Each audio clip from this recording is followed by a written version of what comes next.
Number 1 क्या कहता है बच्चों? कैलकुलेट, ये मेरे पास देखो, मेरे पास प्रिंट आउट निकाल लिया है क्योंकि मेरे दोनों मोबाइल लगे हुए हैं, इसलिए प्रिंट आउट निकाल लिया है। Calculate number of neutrons present in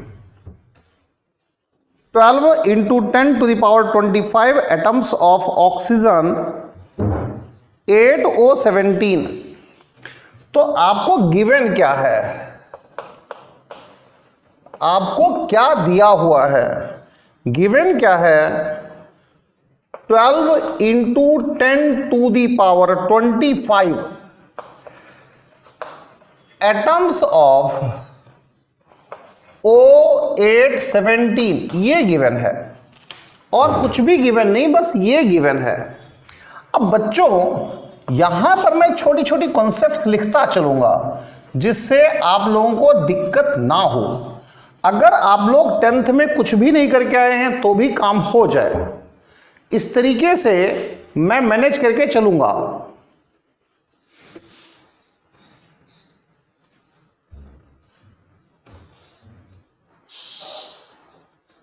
कोई बच्चा कुछ बोलने की कोशिश कर रहा है, मैं एक बार फिर चेक करता हूं।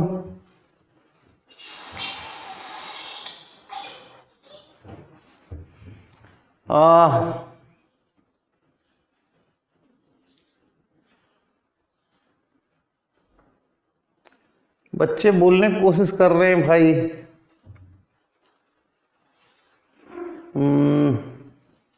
Security allow participant unmute. चलो, हो सकता है कोई टेक्निकल इशू हो।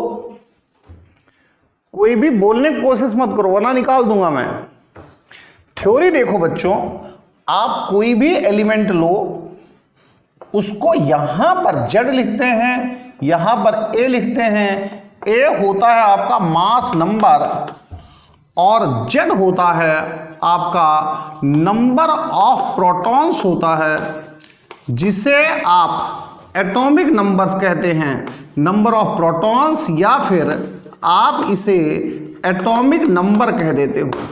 ऐसा सिस्टम होता है। ये कॉन्सेप्ट में लिखता चलूंगा। 10th में 0 है तब भी कोई दिक्कत नहीं है।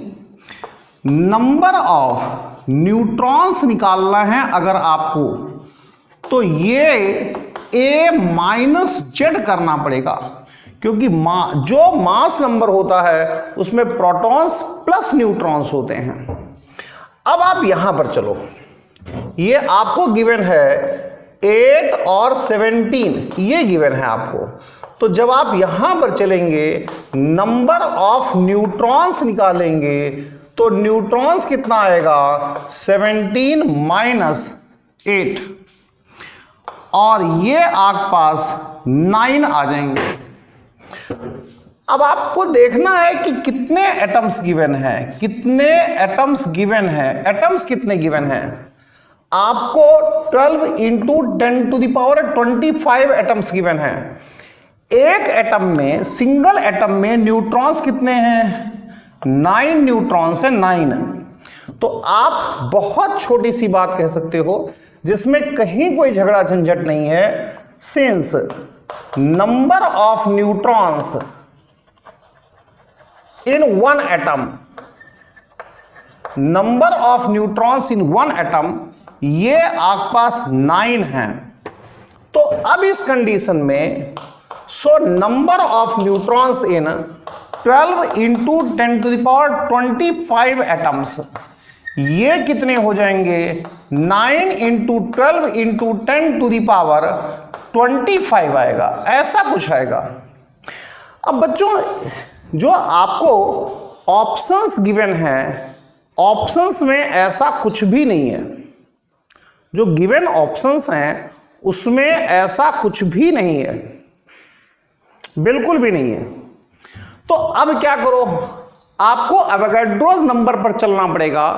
अगर आप एवोगैड्रोस नंबर पर जाओगे तो एवोगैड्रोस नंबर Na, इसकी वैल्यू होती है 6.02 इंटू 10 टू द पावर 23।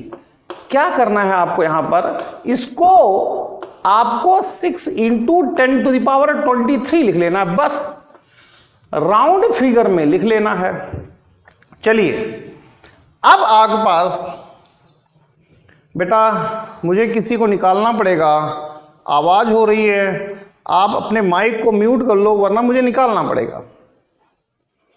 मैं एक बार फिर चेक करता हूं इसे, क्योंकि आवाज हो रही है, आवाज ठीक नहीं है।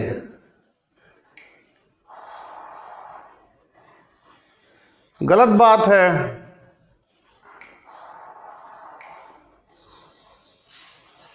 क्या हो रहा है भाई?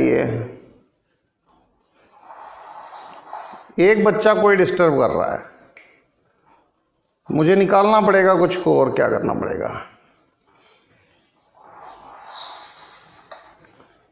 बेटा बंद कर लो माइक, अभी देखता हूं मैं किसका खुला हुआ है ये, वरना मुझे निकालना पड़ेगा।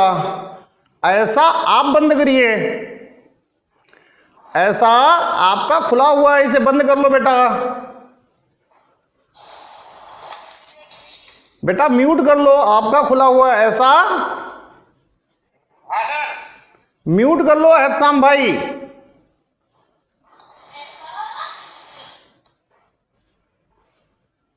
हाँ म्यूट हो गया। चलिए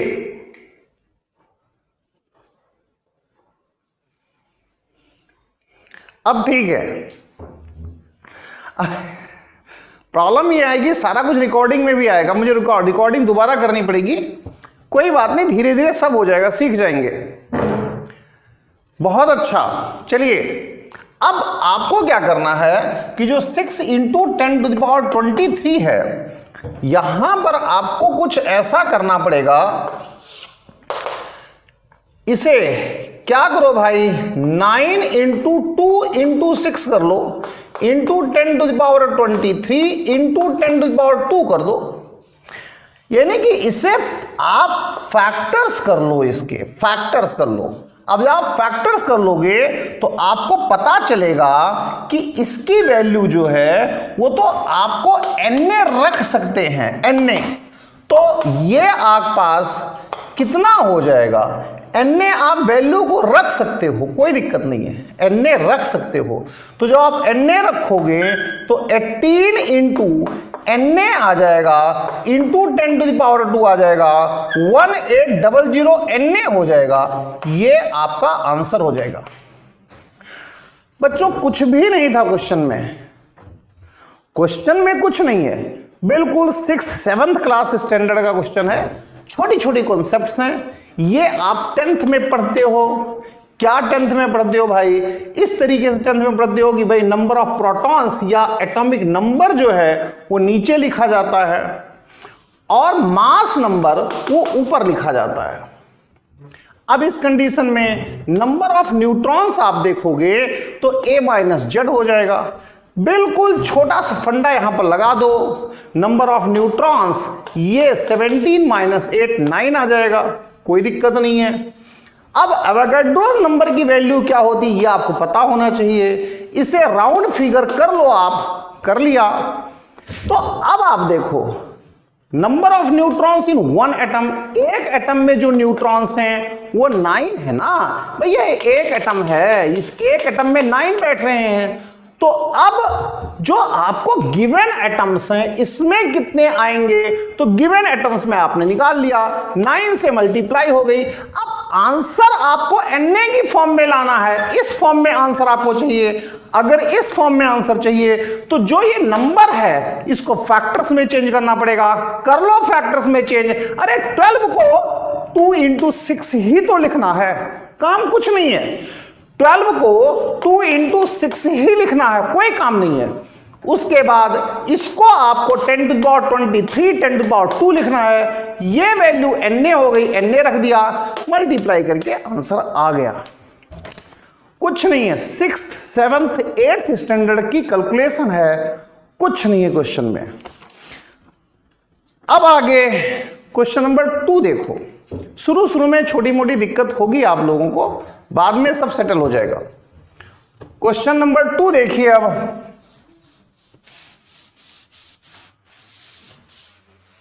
तो कैसे चलेगा?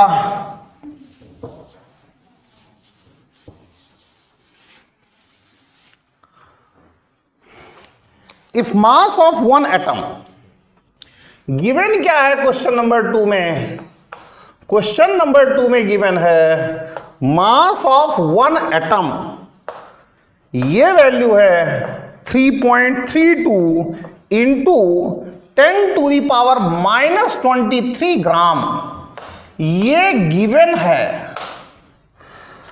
Calculate number of nucleons present in 2 atoms. आपको निकालना क्या है? नंबर ऑफ न्यूक्लियॉन्स निकालने हैं। अच्छी तरह से देखो, number of nucleons in the 2 atoms, ये आपको कैलकुलेट करना है, निकालना है। अब बच्चे को कंफ्यूजन क्या होती है? सबसे पहली कंफ्यूजन, क्वेश्चन में कुछ नहीं है, बस जो टर्म्स हैं, टर्म्स की जानकारी नहीं होती है। तो मैं यहां पर इस साइड में कॉन्सेप्ट लिखता हूं कि इसमें क्या इस्तेमाल हो रहा है। पहली बात, न्यूक्लियॉन्स क्या हैं, ये देख लो कि न्यूक्लियॉन्स क्या होते हैं। भाई साहब कुछ नहीं, number of particles present in nucleus, वही न्यूक्लियॉन्स हैं, कुछ और नहीं है। हमेशा ऑन्स जहां लगा रहे वहां पार्टिकल होगा। प्रोटॉन्स पार्टिकल है, इलेक्ट्रॉन पार्टिकल है, न्यूट्रॉन पार्टिकल है, फोटोन पार्टिकल है। जहां ऑन लगा रहेगा पार्टिकल होगा। याद रखो, फोटोन क्या है? लाइट के पार्टिकल्स हैं। इलेक्ट्रॉन क्या है? इलेक्ट्रिसिटी के पार्टिकल्स हैं। प्रोटॉन्स क्या है? पॉजिटिव है भाई। न्यूट्रॉन्स क्या है? न्यूट्रल हैं।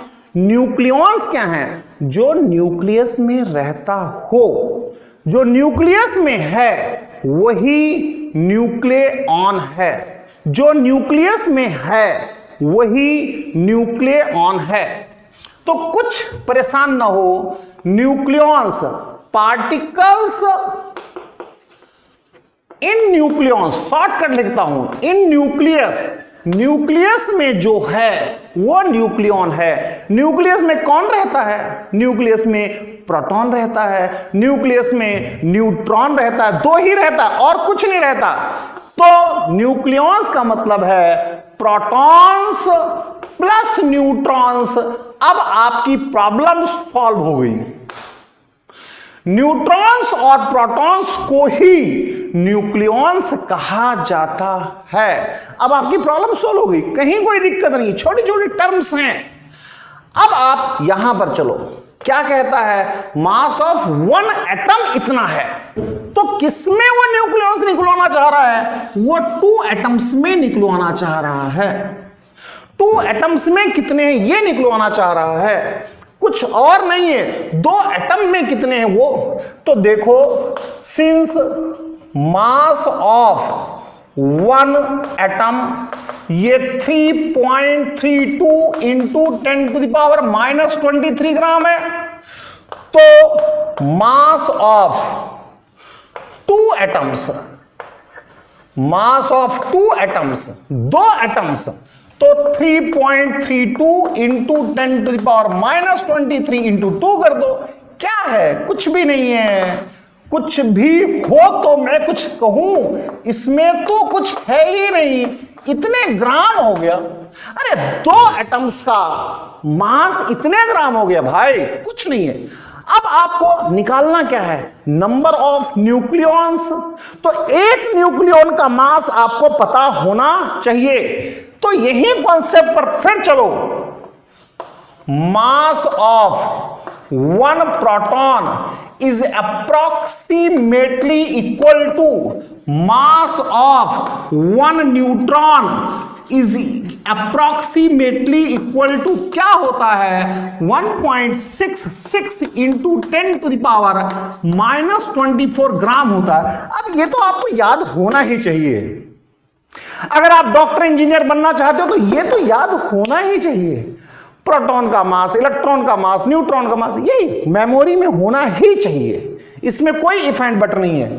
तो सीधी बात है भाई, 1.66 into 10⁻⁻² gram is equal to 1 nucleon. तो फिर इतने ग्राम 2 इंटू 3.32 इंटू 10⁻⁻23 ग्राम कितना हो जाएगा? 1/1.66 इंटू 10⁻⁻24 इंटू 2 इंटू 3.32 इंटू 10⁻⁻23। आप कैलकुलेशन करो, आंसर सामने रखा है, कुछ भी नहीं है यार, ये इससे कटेगा, नियरली 2 टाइम्स कट जाएगा, कैंसिल होगा, कैंसिल करके देखो तो अब ये 2 बचेगा और ये ऊपर जाकर के 10⁻24 20 आएगा। कैलकुलेशन करके देख लो, कहीं कोई दिक्कत नहीं है, कैलकुलेशन करके देख लो, कैलकुलेशन करके देख लो, 20 आएगा। जो मैंने पीडीएफ भेजी है ग्रुप में उसी का है ये, कुछ नरेंद्र अवस्थी बुक है, पूरे हिंदुस्तान में फेमस है। क्वेश्चन नंबर 3 पर चलते हैं कि क्वेश्चन नंबर 3 क्या कहता है। Calculate number of electrons present in 9.5 gram of PO4-3। मैं यहां पर लिखता हूं कैलकुलेट नंबर ऑफ इलेक्ट्रॉन्स, आपको इलेक्ट्रॉन्स, अब ये क्वेश्चन 2 क्या था, ये भी 7th 8th का क्वेश्चन है, कोई दम नहीं है इसमें। आपको लगता है कि हाँ ये बुक हार्ड है, कुछ भी नहीं है, बहुत नॉर्मल है। क्वेश्चन नंबर 3 पर चलते हैं। 3 देखो, क्वेश्चन नंबर 3 पर चलते हैं। कैलकुलेट नंबर ऑफ इलेक्ट्रॉन्स, आपको निकालना क्या है?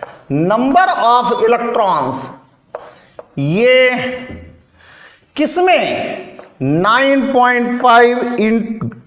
9.5 ग्राम ऑफ PO4-3 में, बस कुछ नहीं। इसमें इलेक्ट्रॉन्स निकालने हैं, इसमें इलेक्ट्रॉन्स निकालने हैं। तो अब यहां पर मैं छोटी मोटी कॉन्सेप्ट बताता हूं, यहां पर मैं छोटी मोटी कॉन्सेप्ट बताता हूं। भाई निगेटिव चार्ज कब आता है? पहली बात तो PO4 क्या है? ये फॉस्फेट होता है, ये होता है फॉस्फेट। निगेटिव चार्ज कब आता है किसी पर भी? निगेटिव चार्ज कब आएगा? जब एक्स्ट्रा इलेक्ट्रॉन आ जाएंगे, बाहर से इलेक्ट्रॉन आ जाएंगे, तब निगेटिव चार्ज आएगा। एक्स्ट्रा इलेक्ट्रॉन आ गए, बाहर से इलेक्ट्रॉन आ गए, तो निगेटिव चार्ज आ जाएगा। तो नंबर ऑफ, आप देख लो, number of electrons in 1 PO4-3, एक में कितने आएंगे? भाई 3 तो बाहर से आ गए, 3 कहां से आए? बाहर से आए। ऑक्सीजन में कितना होता है? फास्फोरस में कितना होता है? फास्फोरस में 15 होते हैं।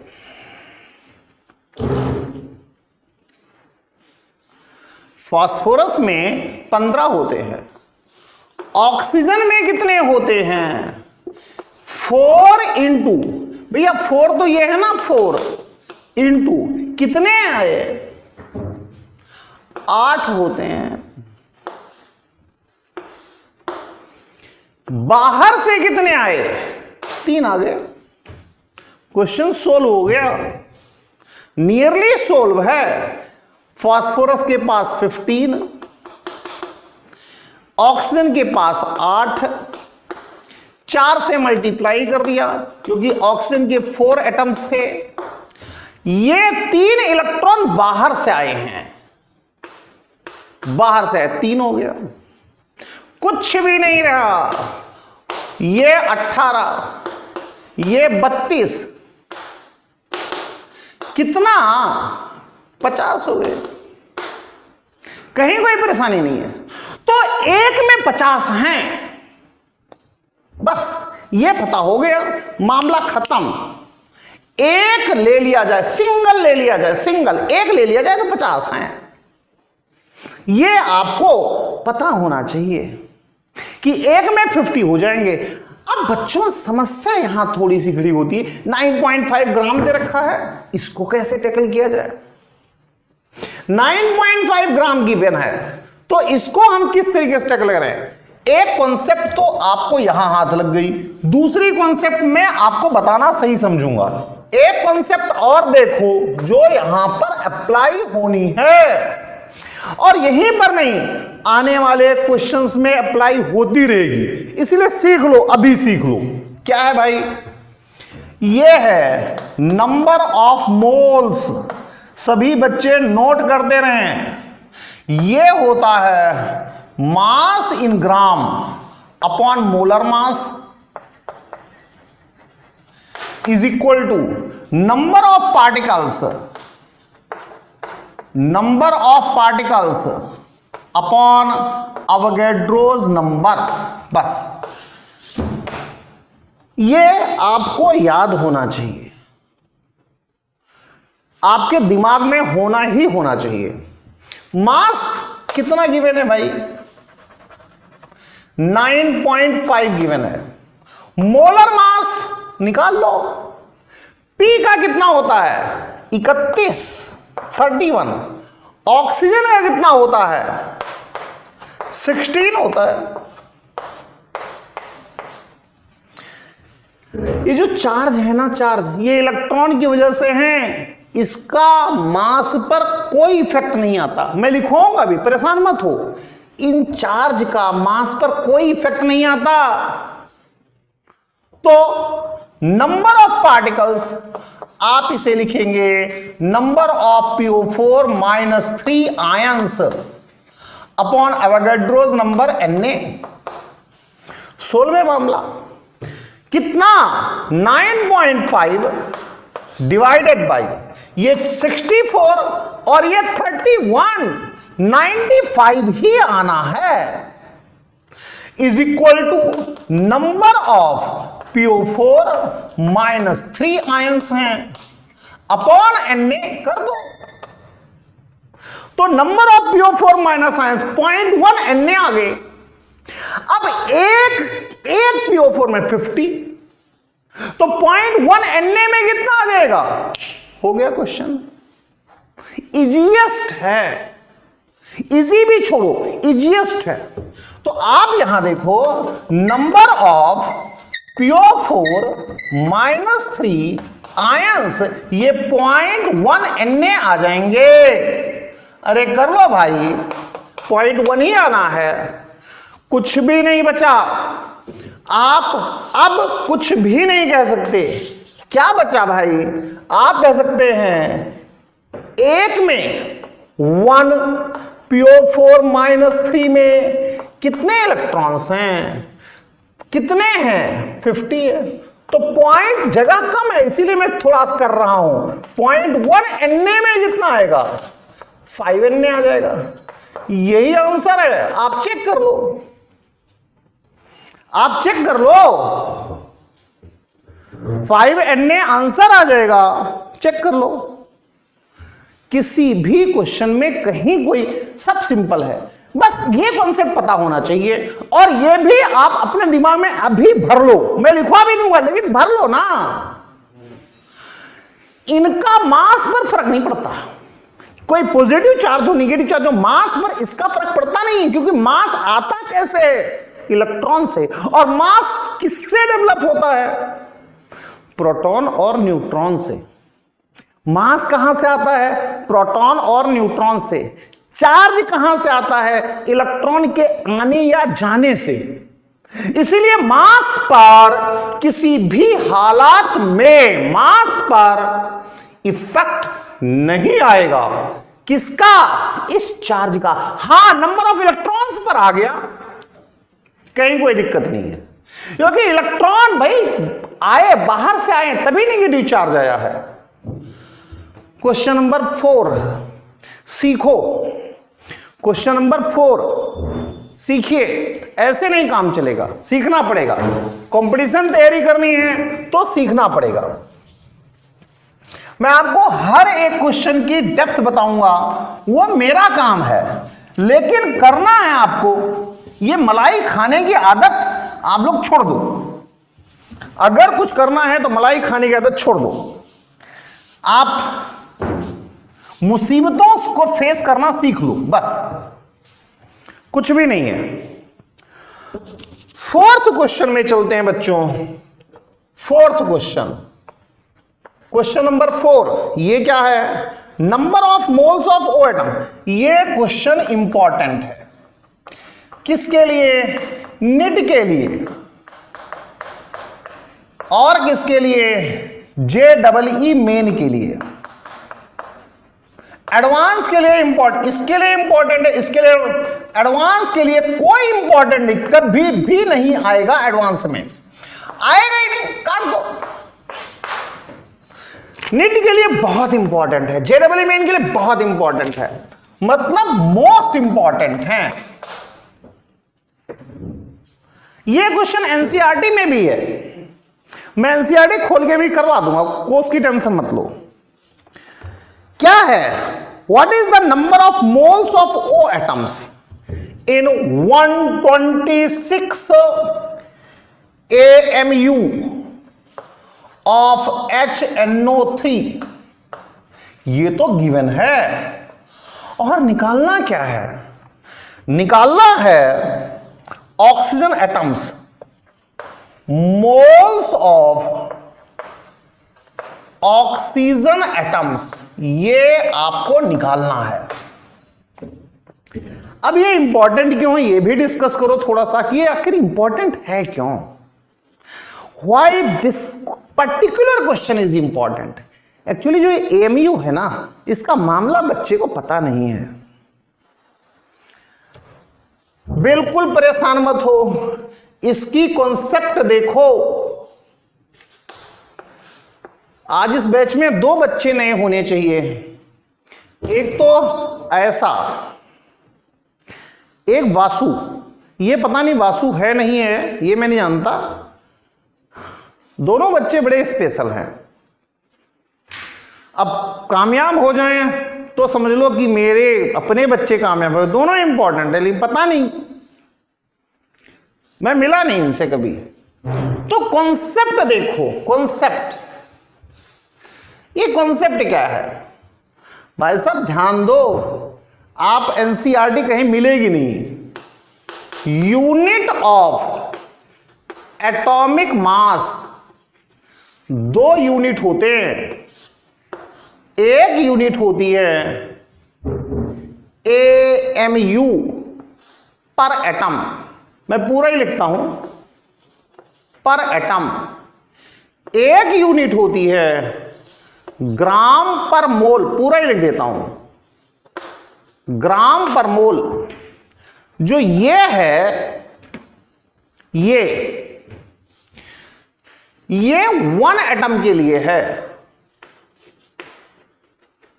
ये 1 मोल,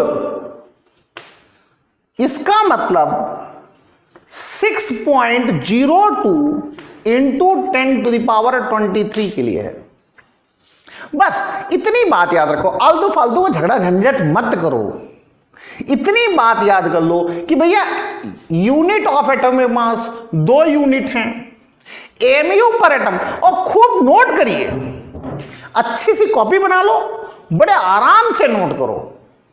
AMU पर एटम, एक एटम के लिए, अरे पर एटम मतलब एक ही एटम होता है। ग्राम पर मोल, 1 मोल के लिए है। ये मास ऑफ 1 ग्राम है, ये मास ऑफ 1 एटम है। लिख भी देता हूं, मास ऑफ 1 एटम, खूब आसानी से लिखो, परेशान मत हो। ये आपके पास खूब लिखो, मास ऑफ 1 मोल। और कोई परेशान करता है तो मेरा नंबर दे देना, आप सबको मेरा नंबर पता है। बिल्कुल आराम से, हर बच्चा खूब आराम से बना ले नोट्स, कहीं कोई जल्दबाजी नहीं है। अब इस क्वेश्चन पर चलते हैं। हम सबसे पहले मोलर मास ऑफ HNO3 निकालते हैं। ध्यान दो अच्छी तरीके से, H के लिए कितना होता है, 1 mu होता है भाई। N के लिए कितना होता है, N।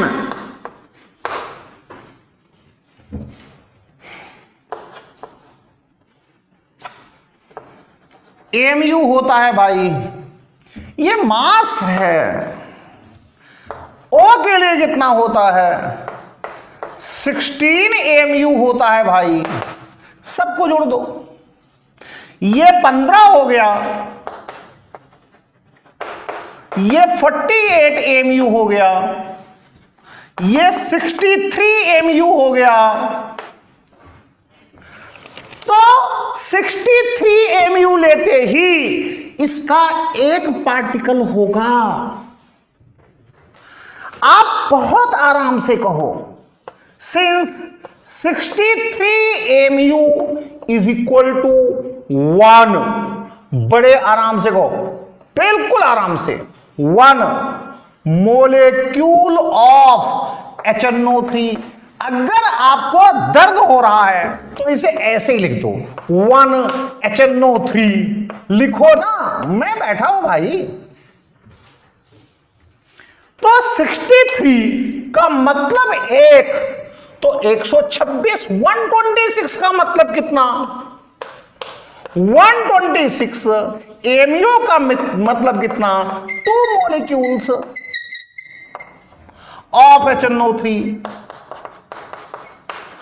या नहीं कोई दिक्कत है, 2 लिख दो ना, केवल इतना लिख के काम चला लो। 2 HNO3 हैं बस। 126 का मतलब 2 मॉलिक्यूल्स हैं, 2 HNO3 हैं और कुछ नहीं। 126 का मतलब यही है। अब आपको निकालना क्या है, निकालना है मोल्स ऑफ ऑक्सीजन एटम्स। बस अगर आपको यह क्लियर है ना तो सब कुछ हो जाएगा, फिर परेशानी नहीं है। लेकिन इसमें 12th के बच्चे भी हैं, 99% मास्टरों को ये क्लियर नहीं कि क्या लफड़ा है, नहीं क्लियर है। तो देखो अब ध्यान दो अच्छी तरीके से। अब देखिए आगे चलते हैं। HNO3, एक HNO3 ले रहे हो तो एक HNO3 में कितने ऑक्सीजन हैं, 3 ऑक्सीजन हैं। तो 2 HNO3 ले लो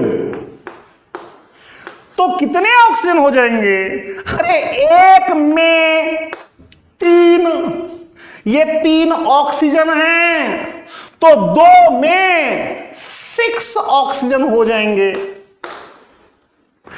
अब ये 6 ऑक्सीजन एटम्स आए हैं, हमें इसको मोल में बदलना है, मोल में बदलना है, मोल में। अभी बताया है नंबर ऑफ मोल्स, थोड़ी देर पहले बताया है number of particles divided by Na। Particles कितने हैं, अरे कितने हैं, 6 डिवाइडेड बाय Na। आंसर आ गया। इसीलिए यह क्वेश्चन इंपॉर्टेंट था, जबरदस्त इंपॉर्टेंट है। दोबारा समझ लो, एटॉमिक मास के 2 यूनिट होते हैं और जब जैसी जरूरत हो वैसा इस्तेमाल होता है। एक होता है AMU पर एटम और एक होता है ग्राम पर मोल। AMU पर एटम एक एटम के मास को रिप्रेजेंट करता है, बस सब कुछ क्लियर हो जाएगा। आप इतना कर लीजिए। अब अगले क्वेश्चन पर चलते हैं, 1 2 3 4, 5th पर चलते हैं। 5th पर चलते हैं, यह क्या कहता है, ध्यान दो।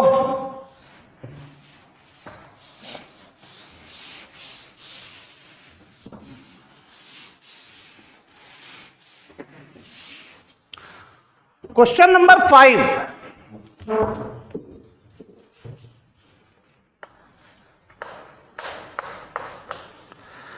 what is the charge of 96 AMU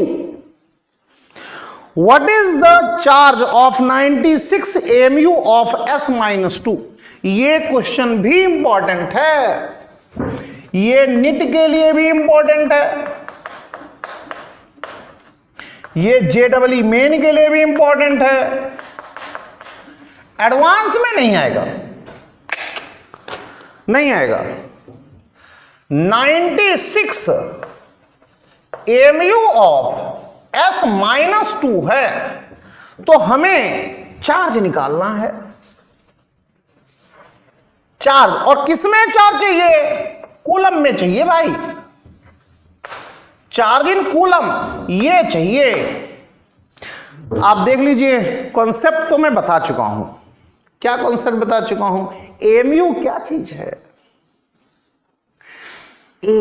अगर हम एटॉमिक मास को एमयू में लेते हैं तो एक के लिए है, वन पार्टिकल को रिप्रेजेंट करता है, वन एटम को रिप्रेजेंट करता है। कॉन्सेप्ट में बता चुका हूं, कॉन्सेप्ट कहने लायक कुछ है ही नहीं, कॉन्सेप्ट में कोई दिक्कत नहीं है। तो सीधी बात है, 32 amu is equal to 1 s-, 32 एक, तो 96 एमयू क्या होगा? 96 डिवाइडेड बाई 32 आ जाएगा, s- आ जाएगा। क्या 3 आ जाएगा, s-, कुछ नहीं है। 3 s- हैं, 3 कुछ नहीं। अब हमें चार्ज निकालना है कूलम में, 3 हैं बस, ये इन पर ध्यान कर लो, इन पर दिमाग लगा लो। अब हमें कुछ नहीं करना है, बस छोटा छोटा छोटा काम, कूलम में चार्ज निकालना है। तो बच्चों देखो, आप लोगों ने थोड़ी सी फिजिक्स पढ़ी ही होगी। एक इलेक्ट्रॉन पर 1.6 इंटू 10⁻⁻19 कूलम चार्ज होता है। तो ये कितना चार्ज है? 3 दूनी 6, 6 इलेक्ट्रॉन्स बाहर से आए हैं। अरे 3 2 जा 6 इलेक्ट्रॉन्स बाहर से आए, तब ये डेवलप हुआ है। 6 इलेक्ट्रॉन्स, अरे 1 पर 2, 3 पर 3 2 जा 6 इलेक्ट्रॉन्स आए हैं, तब ये डेवलप हुआ है। तो 1 अगर चार्ज है तो ये 1.6 इंटू 10⁻⁻19 कूलम होता है। तो ये तो 3 2 जा 6 दिख रहे हैं। कितना आ जाएगा? 6 के लिए 6 इंटू 1.6 इंटू 10⁻⁻19 कूलम आ जाएगा। खत्म हो गया। अगर आपको एमयू का फंडा पता है कि हां, एटॉमिक मास इन एमयू रिप्रेजेंट्स ओनली 1 एटम, तो सब कुछ ठीक है। नहीं पता है, सब कुछ खराब है। अगला, आगे चलते हैं। 6th क्वेश्चन क्या कहता है? A sample of sodium has a mass 46 gram. What is the mass of same number of calcium atoms as sodium present in the sample? बहुत इजी क्वेश्चन है, कहीं कोई हार्ड नहीं है, कहीं नहीं आएगा ये नहीं आएगा कहीं भी। फिर भी सीख लो, क्या बुराई है सीखने में। आगे चलते हैं हम। Question number 6।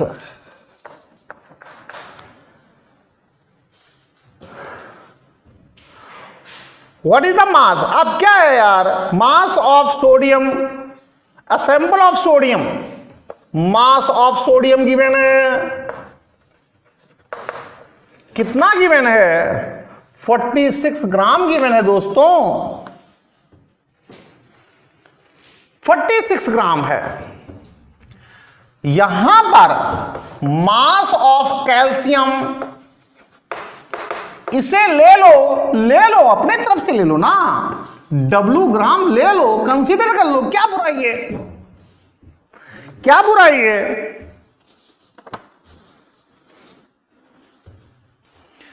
अब देखते हैं, करते हैं, पुराना फंडा लगाऊंगा, नया मेरे पास कुछ नहीं है। एटॉमिक मास ऑफ सोडियम कितना होता है, 23 होता है। अभी इसकी यूनिट लिखूंगा मैं, टेंशन मत लो, यूनिट लिखूंगा। एटॉमिक मास ऑफ कैल्शियम कितना होता है, 40 होता है। अब आपको सोचना है कि मैं कौन सा यूनिट अप्लाई करूं, सोचना है, आपको सोचना। अरे ये ग्राम में है तो लिखो ना, सान से लिखो, ग्राम पर मोल, सान से लिखो। ये ग्राम में लिया है तो सान से लिखो, ग्राम पर मोल। परेशान क्यों होते हो, सान से लिखो, परेशान क्यों होते हो। अरे ये ग्राम में है तो ग्राम पर मोल, एमयू में होता तो एमयू पर एटम लिखते, बात खत्म। तो 23 gram is equal to 1 mole, 46 gram is equal to 2 mole, खत्म। 40 gram is equal to 1 mole, W gram, W upon 40 mole, दोनों के मोल्स तो इक्वल हैं, ये दोनों वैल्यू इक्वल है अकॉर्डिंग टू क्वेश्चन, ये दोनों इक्वल हैं भाई, रख दो। 2 is equal to W upon 40, W is equal to 80। क्यों मर रहे हो, जिंदगी जीने के लिए है, जी लो। अब आगे 6th क्वेश्चन इंपॉर्टेंट है, 6th क्वेश्चन इंपॉर्टेंट है। फिर वही इंपॉर्टेंट किसके लिए है, JEE मेन के लिए है, नीट के लिए है। ये जो बुक है ना, इसका लेवल 1 नीट और JEE मेन के लिए, लेवल 2 लेवल 3 केवल एडवांस के लिए है। इस बुक की खासियत यह है और कुछ नहीं। तो अगला क्वेश्चन 7th क्वेश्चन वो फिर देख लीजिए अच्छी तरीके से, किसके लिए है, JEE मेन के लिए है, नीट के लिए है, मैं लिखूंगा नहीं। What is the total number of neutrons present in 54 ml of water? Question number 7, 54 ml of water। Question number 7 क्या कहता है, 54 ml of water। ये क्वेश्चन नंबर 7 ये क्या कहता है, 54 ml ऑफ वाटर गिवन है भाई। इसमें निकालना क्या है, इसमें निकालना है नंबर ऑफ न्यूट्रॉन्स, ये कैलकुलेट करना है आपको, नंबर ऑफ न्यूट्रॉन्स कैलकुलेट करना है। और क्या 54 ml ऑफ वाटर है, ऐसा सिस्टम बना हुआ है। तो अब आप देखिए, आगे के सिस्टम को समझिए, जानिए भाई। 54 ml पानी 54 ग्राम पानी के इक्वल हो जाएगा। क्यों, क्योंकि पानी की जो डेंसिटी होती है वो 1 होती है, वाटर की डेंसिटी 1 होती है, और वाटर की डेंसिटी 1 होने की वजह से 54 ml 54 ग्राम के इक्वल होगा। क्यों, डेंसिटी ऑफ वाटर ये 1 ग्राम पर ml होती है, पर ml, इसीलिए इक्वल हो जाएगा। बस अब करना आसान हो गया। देखते हैं क्या,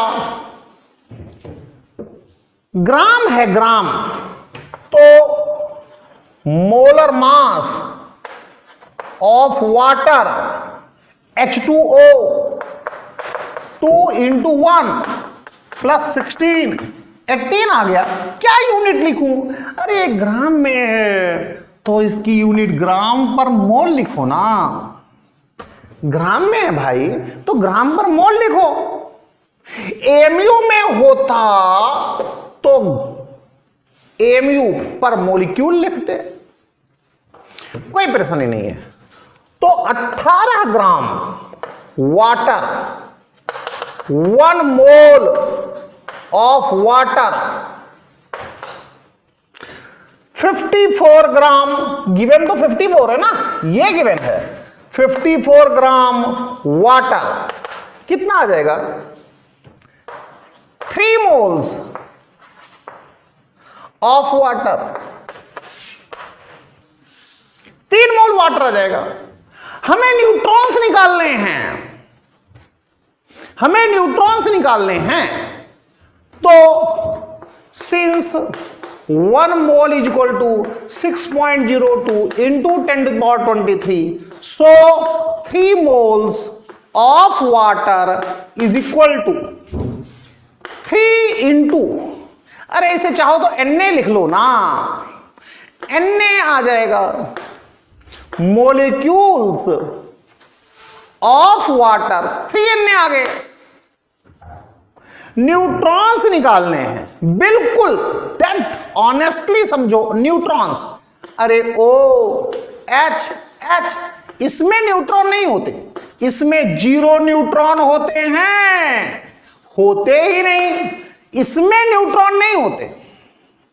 अरे भैया H में न्यूट्रॉन नहीं होता है, H में न्यूट्रॉन नहीं होता है, इसमें 0 न्यूट्रॉन, लेकिन इसमें न्यूट्रॉन होते हैं। ऑक्सीजन में न्यूट्रॉन होते हैं कितने? 8 न्यूट्रॉन्स, 8 न्यूट्रॉन होते हैं, इसमें 0 है। हाइड्रोजन में न्यूट्रॉन नहीं होते, इसमें न्यूट्रॉन होते हैं।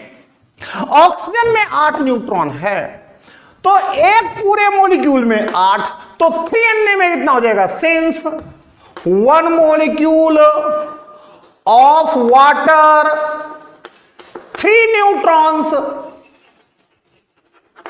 तो क्या 3Na में कितना हो जाएगा?